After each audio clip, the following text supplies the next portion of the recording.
सनातन संस्कृति के अनछुए पहलू और उनसे रूबरू कराने के लिए मैं आपके सामने एक बार फिर हाजिर हूँ। आज बात करेंगे मकर ध्वज की। हाँ, मकर ध्वज कौन थे?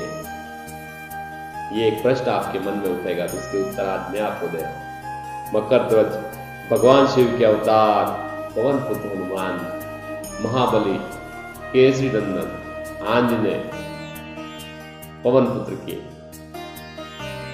रुद्रावतार श्री हनुमान जी के पुत्र थे। भगवान श्री राम की आज्ञा से इसके पीछे की कहानी जो है वो इस प्रकार है कि भगवान श्री राम की आज्ञा से जब हनुमान जी लंका में गए और वहां उन्हें जब भूख लगी तो वे वृक्षों के फलों को खाकर उन वृक्षों को उखाड़ कर फेंकने लगे। जब असुरराज रावण को इस बात का पता चला तो उसने अपने सबसे छोटे पुत्र अक्षय कुमार को हनुमान जी को रोकने के लिए भेजा, लेकिन हनुमान जी ने अक्षय कुमार को युद्ध में मार डाला। अपने छोटे भाई की मृत्यु से क्रोधित होकर रावण का बड़ा पुत्र मेघनाद हनुमान जी को युद्ध में बंदी बनाकर असुर नरेश रावण के दरबार में ले गया, जहां रावण ने हनुमान जी की पूंछ को आग लगा दी, जला दिया। लेकिन हनुमान जी ने अपनी जलती हुई पूंछ से सोने की रावण की लंका को जला डाला। आग की गर्मी से हनुमान जी को पसीना आ गया और उस पसीने को जब उन्होंने उस पसीने और उस गर्मी से तपन से बचने के लिए अपनी पूंछ को समुद्र में बुझोया तो उनके पसीने की एक बूंद जल में गिरी और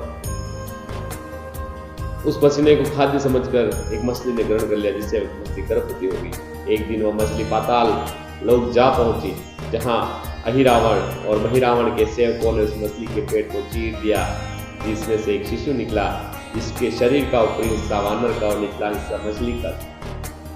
उसके बल से प्रभावित होकर अहिरावण महिरावण ने उसे पाताल का द्वारपाल नियुक्त किया। रावण के कहने पर अहिरावण और महिरावण भगवान श्री राम और लक्ष्मण को पाताल ले गए।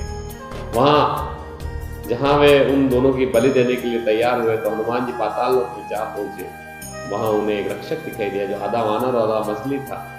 हनुमान जी ने जब पाताल में प्रवेश किया तो उस प्रहरी ने उन्हें कहते हुए रोका कि वे भगवान शंकर के अवतार हनुमान जी के पुत्र हैं।